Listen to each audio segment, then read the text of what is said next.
Hey guys, welcome back to Chickadee Mountain Homestead, where we reuse, recycle, and make do. In today's video, I am bringing you guys along to show you that I have expanded my potager garden and I have put in an extra bed up here, and I have brought my green stalks up here, and I have brought my herb bed up here. I'm going to spin you guys around and just show you what I've done. I am trying to consolidate my spaces this year because this area up here does phenomenal with the plants, and I am wanting to let one of my areas go that really hasn't done a really good job. And I'm going to take you back there and show you what I'm talking about. And then my other in-ground bed back behind the house there, I am going to solely let that be my okra bed, because that area does really good for okra, and I'm needing a good bit this year because I need to make some pickled okra. I'm wanting to do some frozen okra, and I'm wanting to do some tomatoes and okra. And I'm also wanting to do some jambalaya with okra. So I need all the okra I can stand this year. So I'm going to spin you around and just show you the difference in what I've done. And then I'll pop a small clip of my potager garden, how it looked before.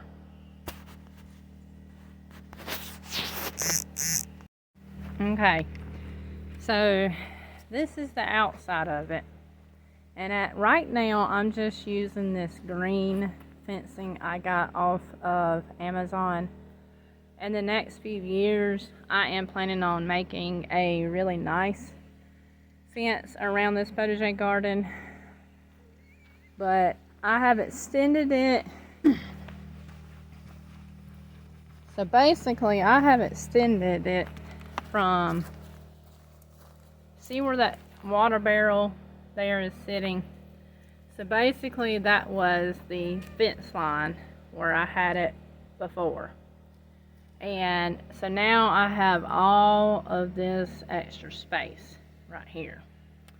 And I have put my green stalk here, one of my herb beds right there, and then where that red bucket is sitting, I'm going to put another, my green stalk right there. And I'm going to do away with this red bucket and this metal bin here. And I'm just going to reuse that dirt into the beds. Never throw your dirt away, guys. So I'm going to take it in. And basically I have left this door wide enough so I can bring my wheelbarrow in and out. And we was able to get the lawnmower, little Craftsman lawnmower and trailer back in there yesterday to offload all of this heavy stuff, the bricks, the herb bed. That herb bed right there, believe it or not, it's pretty doggone heavy. So you can see how much more space I have now. And pretty much that's how it'll be. I'll have the green stalks here in the herb garden. I was planning on putting, because I have another bed down there, I was planning on putting another bed from where that block is across. But I got to thinking, I want to be able to get the wheelbarrow in and out right here. It would probably be better if I don't put another bed in right here right now. But Eric and I was talking yesterday that when we build my better garden beds that I'm wanting to build, we will make probably 5 rows in here. So he has told me he is fine with me extending the garden on out. So basically where I have this line right now, it's probably going to come over to about right here. So that's going to give me at least another 6 foot of space from here. So basically, when I come out of the front porch, the door will be right here. And we'll leave a little walkway around to get around the house to go in between the building and stuff there.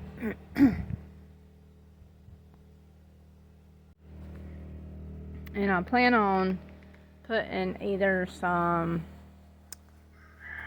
river rock, like little small pea gravel river rock down as the wall. I'm planning on adding on to the porch. I'm planning on putting a big front porch on the house. And when I come off the side of the porch there, I can come into my gate to my potager garden, and then we'll have a small little walkway around the back of the house in between the buildings. But I'm going to show you what I'm out here doing. So basically what I'm doing is Eric brings home a bunch of grass clippings and leaves, and that is awesome materials for your gardens.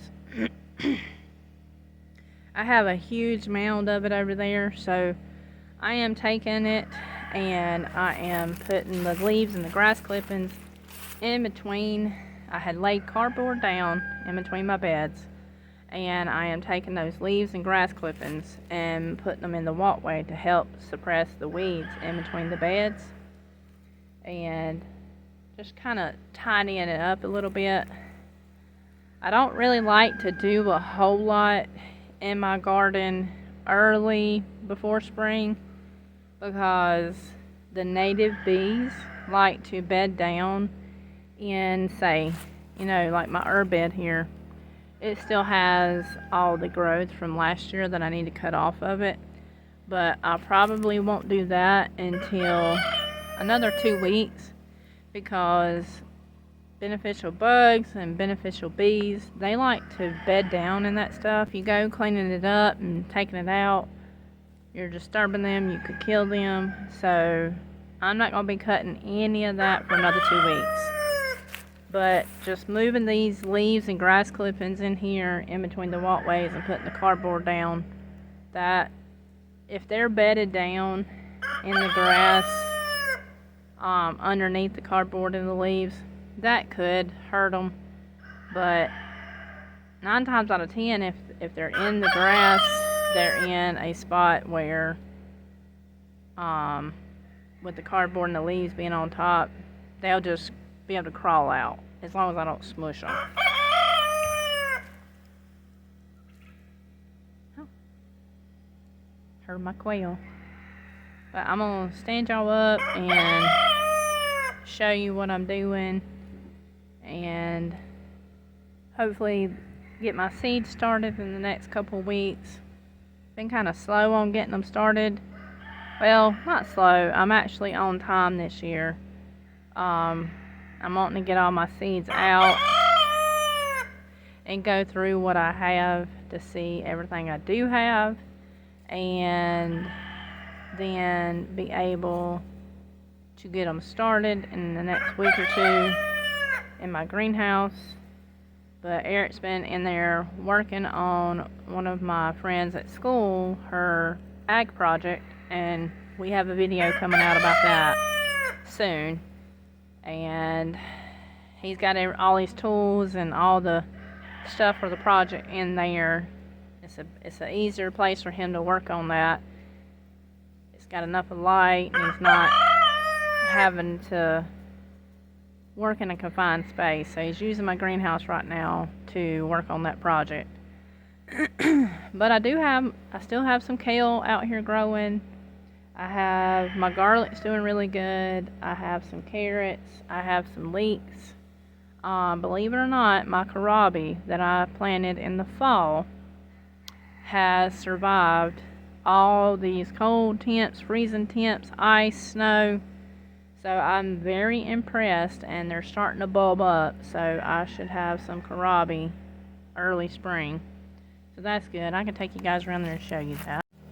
Okay, so you can see I already got this walkway done with the cardboard and the leaves. And then you can see over there I have cardboard and that's shredded paper right there. And I'm just going to cover all that with leaves too. It makes a great soil conditioner. But see guys, there's my kohlrabi. And you can see it's actually starting to bulb up right there. So I'm happy about that. And I am impressed with this variety. They have done really great in all this cold weather we've had. So I might have to remember what variety this is so I can grow it again next year. And I still have, you see it, I got some kale over there still going pretty good. That bed kind of got scampy, but that's okay. And then over here I do have a couple different types of kale there.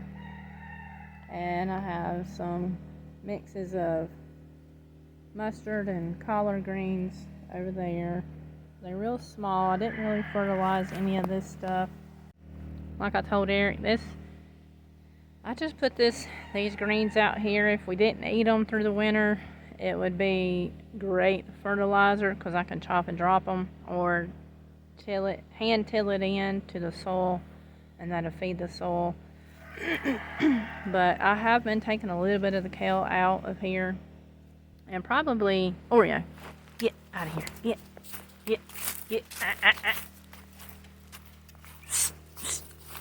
Don't want my cats in here. She likes to try to run in here when I ain't paying no attention. A couple weeks it gets warm, they'll probably shoot up and I'll probably harvest some from it.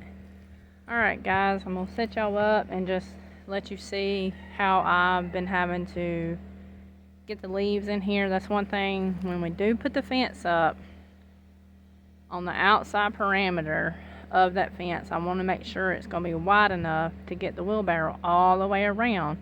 So if I want to bring leaves in here or mulch, compost, whatever, I'm not having to do like I am right now. It's a pain what I'm having to do right now.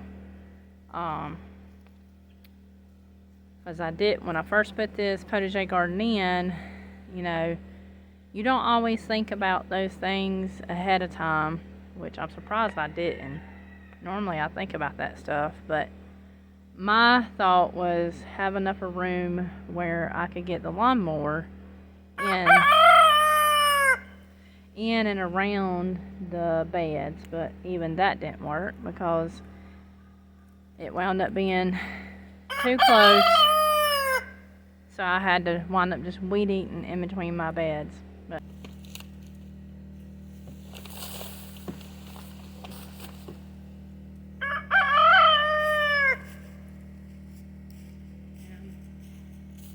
making it a lot harder on myself the way I have it set up right now. But I plan on fixing that.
See, it's kind of a pain in the butt.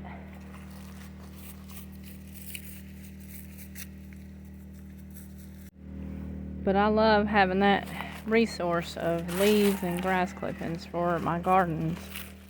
When we first moved here, April will be 9 years that we have been here. And out of those 9 years, I would say it took me probably a good 5 years to, I'll show y'all, I'll walk y'all around there, get my in-ground bed back there to the soil type that it is now.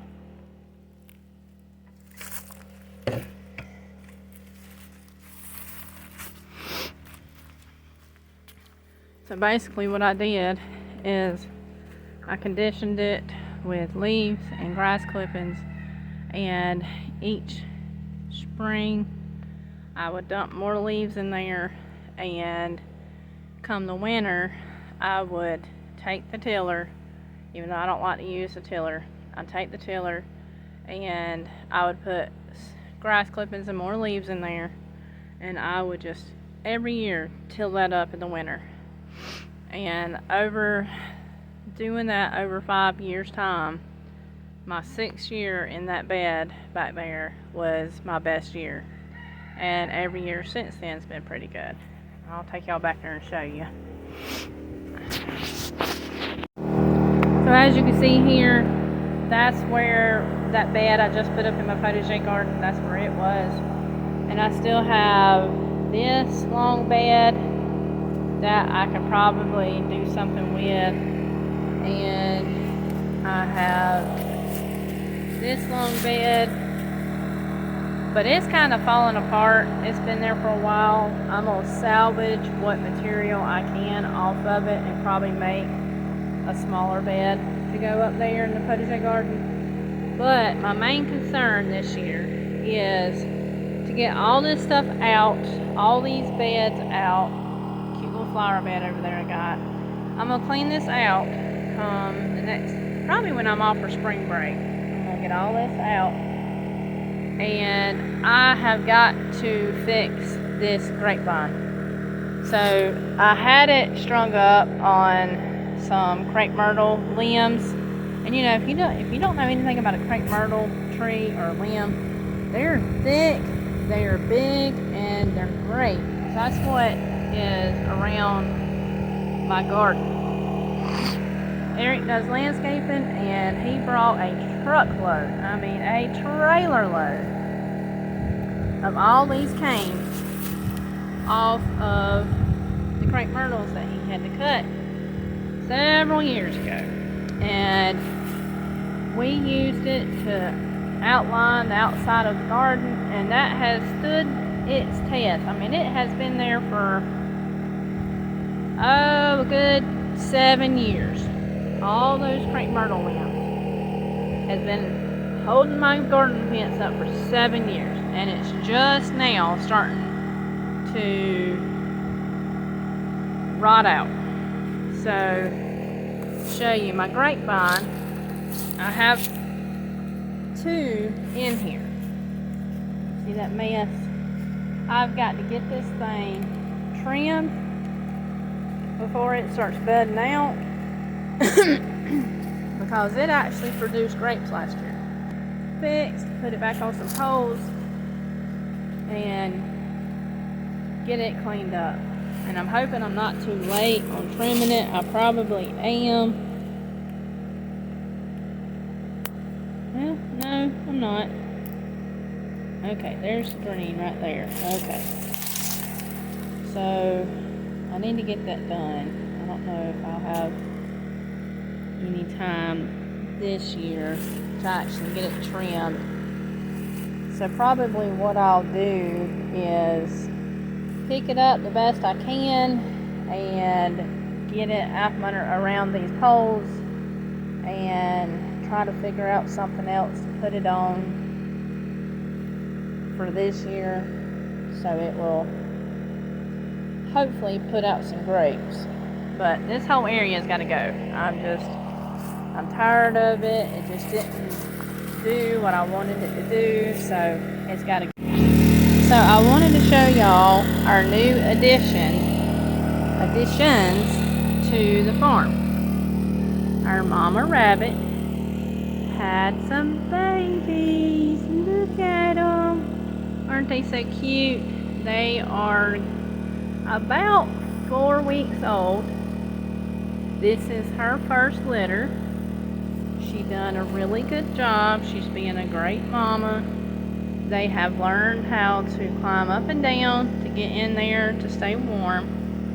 And they are already eating.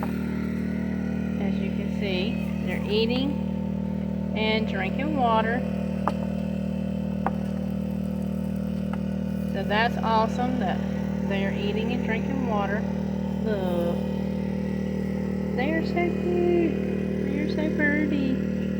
They are a cross between smut nose and standard mini Rex and Himalayan. So they have turned out really pretty. I think I have all girls, but I'm not 100% sure yet. I am going to sex them again next week because I tried to sex them this morning and it's still kind of hard. We do have one little runt that I'm keeping an eye on. There she is.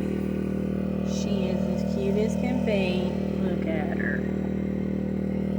And my plan is I am going to keep one girl and sell the other girls, and then of course we have any boys. The plan is they will become they'll go in freezer camp. That was my plan when we first got rabbits, and unfortunately it's going to be really hard for me to do because I have grown attached to these. Consider these are our first baby rabbits born on the farm. But their purpose isn't only for their poop, but also to put meat in my freezer, so I'm not relying on the grocery store for meat. So if we have any boys, that's pretty much where he'll go. And then I'm gonna keep one of the girls, if not two, because they've become out marked real pretty. I might keep 2 girls and then sell the rest. But aren't they so cute? Guys, if you have any tips, especially us women, if you have any tips on how to be okay with putting things in freezer camp, please tell me. I'm probably going to cry the first time that I have to pull one of these. And my quail, they are for the same purpose. I've been collecting eggs, and I will be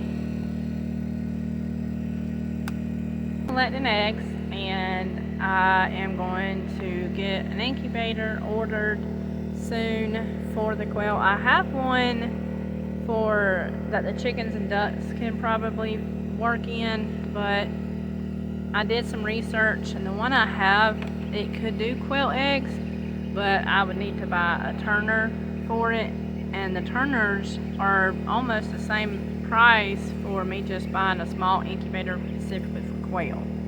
So that's probably what I'm going to do, and then I'm going to start hatching me some out, and that's what they'll be. I'll replenish my breeding stock and then put the ones I hatch out into the freezer. That's what part of my goal for this year is to become a little bit less dependent on the grocery store and more dependent on ourselves. It's a hard decision to make, of course, but it's one that I'm gonna have to get back into doing. When I was younger, I would go out and help with deer hunting. So when my papa or my stepdad would go deer hunting, I always helped butcher the deer.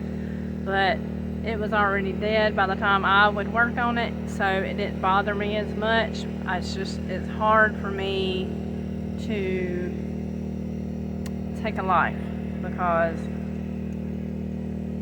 you get so attached to these animals because you're working with them day in and day out, and I enjoy my rabbits and I enjoy my quail, but that has been something we've been wanting to work on for the last few years, is having my own protein source in the freezer so I'm not having to buy it. So I'm just gonna have to do it and get over it, and just thank God for having the ability to have my own meat source on my own farm, and it's just part of it. But guys, I've rambled enough. I think I'll end this video. Thank y'all for coming along with us on our Chickadee Mountain Homestead journey. For all my people that have stuck around, thank you for hanging with us. Our channel is slowly growing. I'm hoping by next year I will be where I would like to be with my channel. You know, it's doing a YouTube channel for me and Eric. It's not just about this getting the subscribers, it's more for the people that we have met along this journey. And oh Lord, I gotta get my ducks out of here. Come on, y'all. They done got in the garden because I wasn't in here. Come on, y'all. Get, get out. Go. Get. Lord, Penelope, go. Y'all are not supposed to be in here. Lord. See, you walk off and leave the gate open just for a second. And these little boogers, these cats and these ducks, they'll get in your garden and they'll wreak havoc. She was over there going to town on my kohlrabi, and I was just talking about my kohlrabi, how good it was doing. And then there she goes, getting in there messing with it. Thankfully she didn't pull none up. They hadn't been in there long. Looks like she got in there in my leek bed and kind of put her bill down in there and messed with that. That's why I have a fence up around my garden, because I don't want the cats or the ducks in here. Because I love Penelope and Dewey, and they're Welsh Harlequin ducks. I love them, but they will wreak havoc on a garden.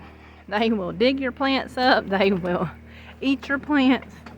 So, alright guys. I said I was going to end this video. Thank you guys for coming along with me.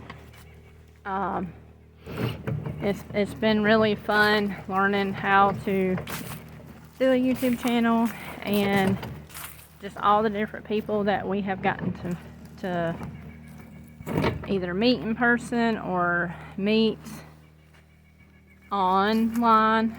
It's been really fun. Y'all keep coming back. We have quite a few things planned for this year. One day, I want Eric and I to sit down and talk about our goals for the year. And sometimes that's hard to do with my husband because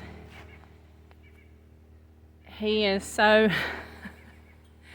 it's hard to get him to sit down and talk about that stuff because he's not one of those type people, and just getting him to sit down and talk about our future plans and our future goals, I know what they are, I know what he wants to accomplish this year, but getting him to say it and getting him to say it on camera, like he'll tell me, but getting him to say it on camera is another thing. So we got a lot to get done this year. Our honeybees will be coming back in May. I'm looking forward to that. I will bring you along for that. I'm going to set up one day when we're in the pasture, because we have a ton of trees. Well, that's not a ton, but we got about, I think I counted the other day, there's 13 more trees we got to get cut down in the pasture. Me and Eric went up there the other day and worked for about 4 hours, cleaning the limbs up that Hurricane Helene had knocked down, and we cut down, it's about 4 or 5 trees we cut down that day. And where we're going to put the bees is inside the pasture this year. And we have another tree that we got to get cut down before he gets them here.